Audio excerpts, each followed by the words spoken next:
बहुत बहुत शुभकामनाएं और सबसे बड़ी शुभकामनाएं 370 की, जिससे मुझे लगता है कि आप सब खुश हैं। मैं जम्मू से ही हूँ। मैंने अपना जो MBBS है वो जम्मू मेडिकल कॉलेज से किया था, इसलिए मेरा हार्ट जो है वो यहीं पे बिलोंग करता है। उसके बाद PGI में मैं रहा और PGI में काफ़ी साल काम किया, वहीं से MD और DM करी।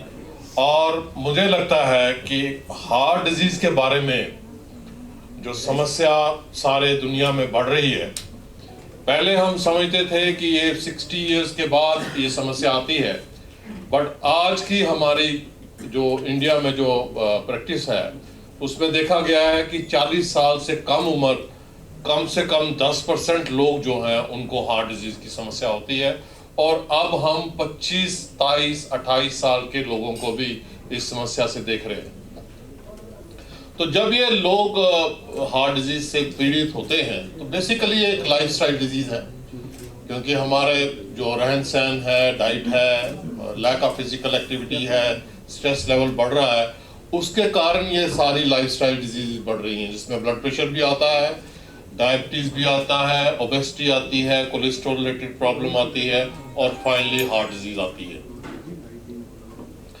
तो जब यंग लोगों में हार्ट डिजीज होती है तो उसकी कॉम्प्लिकेशन ज्यादा होती है, क्योंकि उनको प्रीवियसली हार्ट कंडीशन नहीं होता इस्कीमिया टॉलरेट करने के लिए, तो इसलिए उसकी कॉम्प्लिकेशन ज्यादा होती है। जब यंग लोगों में हार्ट डिजीज होती है तो पहला जो सिम्टम होता है वो या हार्ट अटैक का होता है या एक्यूट कॉरोनरी सिंड्रोम, जिसको हम अनस्टेबल एंजाइना कहते हैं, वो होता है। और यंग लोगों में जब ये समस्या आती है तो उसकी कॉम्प्लिकेशन बहुत ज्यादा होती है। कुछ 10% तो ऐसे मरीज होते हैं जिनके सडनली हार्ट अटैक के बाद सडन कार्डियक डेथ हो जाती है यंग लोगों में। और वो यंग लोग जब हॉस्पिटल में पहुंचते हैं तो हॉस्पिटल के अंदर स्टे के दौरान भी उनकी कॉम्प्लिकेशन ज्यादा होती है। हार्ट अटैक का साइज बड़ा होता है, अरिथमियाज की कॉम्प्लिकेशन ज्यादा होती है और लॉन्ग टर्म में भी अगले कुछ सालों में जाके हार्ट फेलियर के सिम्टम्स ज्यादा आते हैं। तो इसलिए यंग लोगों में ये एक स्पेशल प्रॉब्लम। तो आप सब ये सोच रहे होंगे कि ये समस्या इंडिया में इतनी क्यों बढ़ रही। उसकी एक प्रॉब्लम ये है कि हमारी जो हम सब जब लोग हैं, सब कॉन्टिनेंट के लोग हैं, जो जिनको हम सार्क कंट्रीज कहते हैं, जिसमें बांग्लादेश और हमारे प्रिय मित्र पाकिस्तान, श्रीलंका वगैरह भी आते हैं, उन सबको जेनेटिक प्रीडिस्पोजिशन है हार्ट डिजीज होने की। इसके बारे में काफी रिसर्च हुई है कि जो लोग यहाँ से हैं उनको जेनेटिक प्रीडिस्पोजिशन है हार्ट डिजीज होने की। तो उसके बाद जब हमारा लाइफस्टाइल एबनॉर्मल हो गया है पिछले 25-30 सालों में, हमारी फिजिकल एक्टिविटीज कम हो गई है, हमारी डाइट जो है वो चेंज हो गई है और हमारा स्ट्रेस लेवल बढ़ गया। हम सब चाहते हैं कि जब से कैपिटलिस्ट वर्ल्ड, यूनिपोलर वर्ल्ड बनी है, तब से हम सब चाहते हैं कि हमें सब कुछ शॉर्टेस्ट पॉसिबल टाइम में मिल जाए। वी आर चेजिंग डेडलाइंस, एक डेडलाइन से दूसरी डेडलाइन पे हम चाहते हैं, और हमारे सारा जो कंज्यूमरी चीजें हैं वो हम चाहते हैं कि हमें सडनली मिल जाए। तो उससे स्ट्रेस लेवल बढ़ता है, और स्ट्रेस लेवल बढ़ना जो है वो सिर्फ एडल्ट्स में नहीं है, वो बच्चों में भी है। अगर आप अपने बच्चों को देखेंगे और अपने आगे पीछे बच्चों को देखेंगे तो देखेंगे कि कब स्कूल में जब 7 साल के बच्चे का, 6 साल के बच्चे का एग्जाम है तो वो कहता है कि मेरे पेट में दर्द है या मेरे को बार बार वॉशरूम में जाना पड़ता है, वो एक स्ट्रेस का सिंबल है। तो ये स्ट्रेस लेवल जो हम अपने बच्चों में भी प्रोड्यूस कर रहे हैं, जिसमें हम चाहते हैं कि वो टॉपर रहे, हमेशा हर टेस्ट में टॉपर रहे और जल्दी से जल्दी कुछ अचीव करें, तो ये स्ट्रेस लेवल हमारे साथ चलता रहता है, जो आगे जाके ये सारी लाइफस्टाइल बीमारियों का एक कारण बनता है। अगर आप देखेंगे कि ये हमारा वेल्व है जिसको हम एओर्टिक वेल्व कहते हैं, और ये एओर्टिक वेल्व जो है ये नैरो हो जाता है, जिसके कारण ब्लड सप्लाई सारी बॉडी को मेंटेन नहीं हो पाती। तो ये जो चीज आप देख रहे हैं ये हमारा है, जिसको हम परकुटेनियस एओर्टिक वेल्व कहते हैं। ये नॉर्मली क्रिम्प्ड होता है। जब क्रिम्प्ड कंडीशन में होता है तो ऐसा दिखता है। ये 2 किस्म के आते हैं, एक बैलून माउंटेड होते हैं, एक सेल्फ एक्सपेंडिंग होते हैं। ये सेल्फ एक्सपेंडिंग वेल्व है जो एओर्टिक वेल्व को क्रॉस करते हैं गाइड वायर से, उसके बाद इसकी बैलूनिंग करते हैं। ये जो आप देख रहे हैं, ये दो मार्कर जो देख रहे हैं, ये बैलून के बीच में मार्कर है और ये बैलून खोल रहा है उस वेल्व को। तो पहले हम बैलूनिंग करके उस जो नैरो वेल्व है उसको खोलते हैं और उसके बाद हम उस जो क्रिम्प्ड वेल्व है उसको अक्रॉस द एओर्टिक वेल्व ले जाते हैं। तो ये आप देख रहे हैं कि जो क्रिम्प्ड वेल्व है ये अक्रॉस द एओर्टिक वेल्व है और इसको हम फिर डिप्लॉय करते हैं। ये डिप्लॉय हो रहा है एओर्टिक वेल्व, ये आप देख रहे हैं यहाँ से नीचे से खुल रहा है। तो हम एग्जैक्टली किस जगह पे इसको जो नया वेल्व डाल रहे हैं उसको कहाँ रख रहे हैं वो हम पूरे प्रिसाइसली उसको देख सकते हैं। तो ये वेल्व डिप्लॉय हो रहा है और उसके बाद ये आप देख रहे हैं ये खुल रहा है और थोड़ी देर के बाद ये पूरा खुल जाएगा और ये खुल गया। ये जो हमने नया वेल्व डाला ये परकुटेनियस है, इसमें कोई सर्जिकल टेक्निक इस्तेमाल नहीं हुआ और ये उसकी जो बिल्कुल नैरोइंग थी वो पूरी तरह से ठीक हो गई और पेशेंट जो है वो पूरी तरह से इम्प्रूव हो गया। और उसके बाद जो जहां से हम गए थे उस एरिया को भी हम बिना सर्जरी के परकुटेनियसली 2 नॉट लगा के बंद कर देते।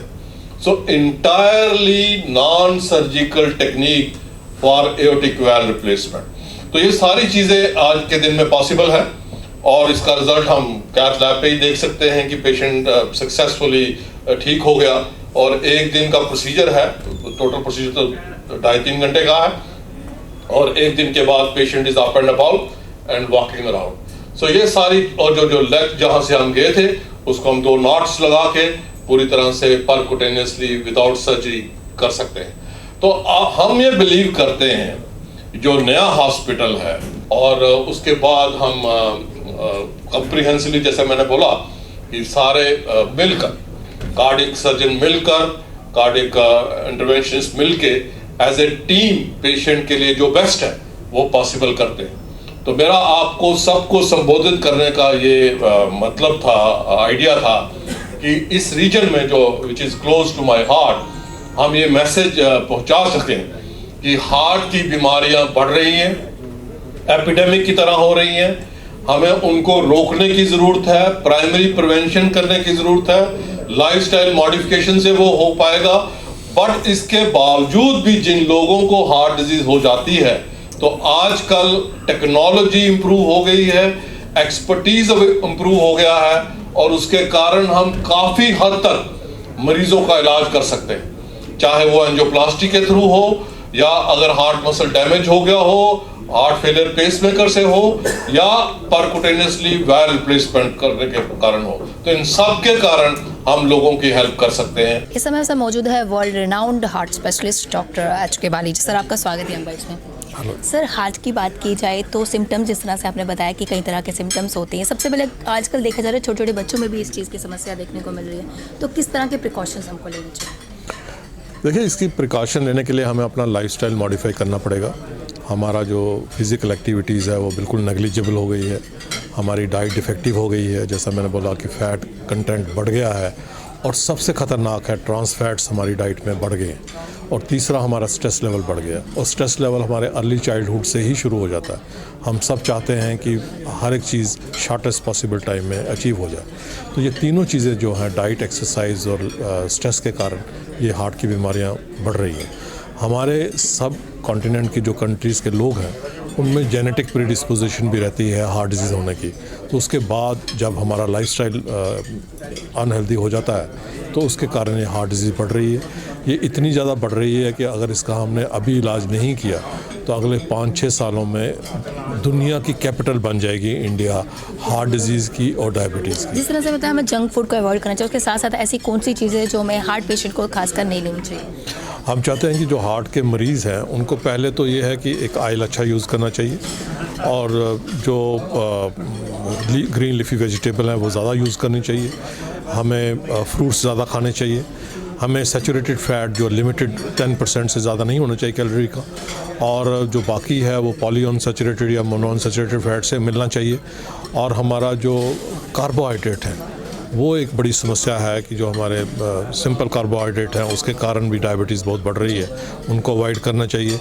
और हम चाहते हैं कि अगर हम अपना अगर कोई नॉन वेजिटेरियन है तो उसमें फ़िश बड़ी अच्छी है, फ़िश के कारण काफ़ी बेनिफिट मिलते हैं, और रेड मीट को अवॉइड करना चाहिए। तो डाइट को हमें रेगुलेट करना चाहिए और किसी भी तरीके से ट्रांस फैट इनटेक बिल्कुल नेग्लिजिबल होनी सर, चाहिए। पहले की टेक्नोलॉजी में और अब के टेक्नोलॉजीज़ में कितना डिफरेंस है? बहुत बड़ा फ़र्क आया है। पहले जो हमारे पहले तो एक्सपर्टीज़ अवेलेबल नहीं था। आज से अगर 20-25 साल पहले देखें तो इतना एक्सपर्टीज़ भी अवेलेबल नहीं था और हमें बीमारियों के बारे में उनके काजेज़ के बारे में भी मालूम थे। अभी हमारी टेक्नोलॉजी इतनी बढ़ गई है, जो इक्विपमेंट हम यूज़ करते हैं वो बहुत पेशेंट फ्रेंडली हो गया है। दूसरा, एक्सपर्टीज़ आ गया है, ताकि जो काफ़ी हद तक प्रोसीजर हमारे 95% से ज़्यादा प्रोसीजर जो हैं वो हम रिस्ट से ही कर पाते हैं, परकुटेनियसली रिस्ट से कर पाते हैं, तो वो पेशेंट के लिए बड़ा अच्छा है, तो सारे उसका इलाज कर सकते हैं। टेक्नोलॉजी में बढ़ने में ये फ़ायदा हुआ है कि हमारे पास वैल्व्स ऐसे आ गए हैं जो हम बिना ऑपरेशन के परकुटेनियसली किसी भी किस्म की सर्जरी किए बिना वो वैल्व को हम रिप्लेस कर सकते हैं, जिसको टावर कहते हैं, परकुटेनियस एओर्टिक वैल्व रिप्लेसमेंट। हमारी ऐसी टेक्नोलॉजी आ गई है हम कि वैल्व को रिपेयर कर सकते हैं, जिसको माइट्रा क्लिप कर सकते हैं। अब हार्ट फेलियर के लिए हमारे पास कुछ ऐसे डिवाइसेस हैं, पेसमेकर्स हैं, जिसके कारण हम हार्ट की कंट्रैक्टिलिटी को इम्प्रूव कर सकते हैं कुछ पेशेंट्स में, और उनकी जो हार्ट बीट इरेगुलर होकर जान को ख़तरा करती थी उसको हम ठीक कर सकते हैं आईसीडी डाल के। तो ये सारी टेक्नोलॉजी बढ़ रही है। अभी हमारे पास आर्टिफिशियल हार्ट भी, जिसको हम लेफ्ट वेंट्रिकल असिस्ट डिवाइस कहते हैं, वो भी अवेलेबल है। पहले हम उन्हीं लोगों में लगाते थे जो हार्ट ट्रांसप्लांट के लिए वेट कर रहे थे, बट आज के दिन में वो एक डेस्टिनेशन ट्रीटमेंट भी मतलब आ गई है। डेस्टिनेशन का मतलब है कि हम वो लगा के 10-12 साल पेशेंट जीवित रह सकता है। तो ये टेक्नोलॉजी बढ़ रही है, पेशेंट फ्रेंडली हो रही है। जिस तरह से टेक्नोलॉजीज बढ़ती जा रही हैं, हार्ट पेशेंट की बात की जाए, चाहे उसको छोटी बीमारी हो चाहे बड़ी बीमारी हो, जिस तरह से आपने बताया कई तरह की टेक्नोलॉजीज लाई, क्या लगता है कि एक आम आदमी चाहे उसको छोटी बीमारी हो या बड़ी बीमारी हो, क्या वो उसका प्राइस अफोर्ड कर सकता है? जिस तरह से टेक्नोलॉजी का उपयोग कर सकता है वो सही मायने? बिल्कुल कर सकता है, क्योंकि एक तो हमारे इंडिया में आजकल काफ़ी ऐसे इक्विपमेंट हैं जो बनना शुरू हो गए हैं, और जैसे जैसे ये इक्विपमेंट ज़्यादा यूज़ होते हैं, डिवाइसेस ज़्यादा यूज़ होती हैं, तो उनकी कास्ट कम होती है। हमारी गवर्नमेंट ने भी बड़े अच्छे कदम उठाए हैं, जिसके कारण जो हमारे ट्रीटमेंट कास्ट है वो कम हो गई है, और इसलिए कॉमन पेशेंट अफोर्ड कर सकता है। और अभी आयुष्मान भारत स्कीम है, जिसके कारण काफ़ी लोगों को फ़ायदा होगा।